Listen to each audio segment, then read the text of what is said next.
Hey, ladies and gentlemen, this is Carmine Sabia for Explain America, and Jeffrey Epstein's former attorney has dropped a bombshell about who's actually hiding the Epstein files.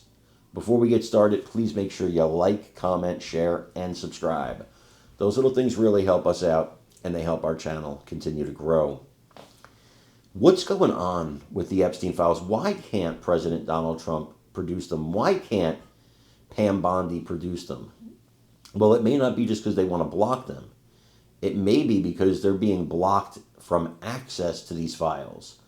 At times these files are neatly in the Department of Justice, nice and neat, and in a filing cabinet. They're all over the country where these cases took place.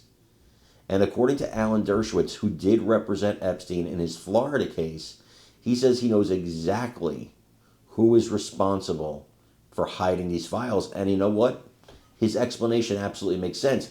He also says there are names. There's not a list, he said, but there are names that you can get at people. Some of these people have passed on. None of these people, he says, are currently in government. That's a big tell because, of course, the liberals want to say Trump is on the list. Trump is on the list. They're trying to take advantage because the list isn't being released. But Dershowitz says nobody currently in government is on this client list, which isn't really a list, but the files. But he knows exactly who they are. Unfortunately, he's bound by confidentiality because he was Epstein's attorney. That being said, I want you to listen to who he says is responsible for it. Now, I believe him, but I want to know you guys' opinion. So please watch this video and let me know what you think in the comments. Is the government hiding a client list or anything that the Trump administration could release tonight?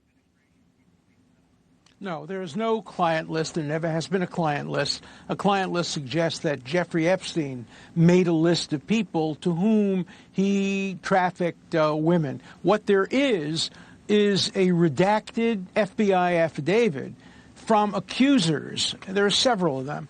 From accusers that accuse that accuse various people of having improper sex. And that has been redacted. The names of the people accused have been blacked out. Now, of course, because I was the lawyer and I did all the investigations, I know who all these people are. I could figure out, based on everything that I saw, who Mr. X is, Mr. Y is, and Mr. Z. I can tell you right now, none of them are public figures who are currently in office. Some of them were previously in office. Some of them are dead. But there is no client list. And the redactions could be undone if you go to court. So many of the things that are being suppressed by two judges in Manhattan. And they're doing it largely to protect the alleged accusers who are, in the view of the judges, victims, even though we don't know what their actual status is. But the judges have issued orders, which is why I can't disclose things I'd love to disclose, saying that you can't disclose this information.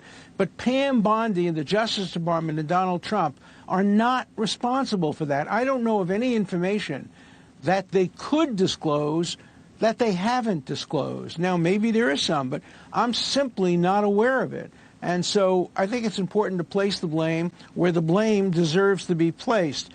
The vast majority of people who are in the files, and I know them all, I've seen all the names, the vast majority of them have already been disclosed.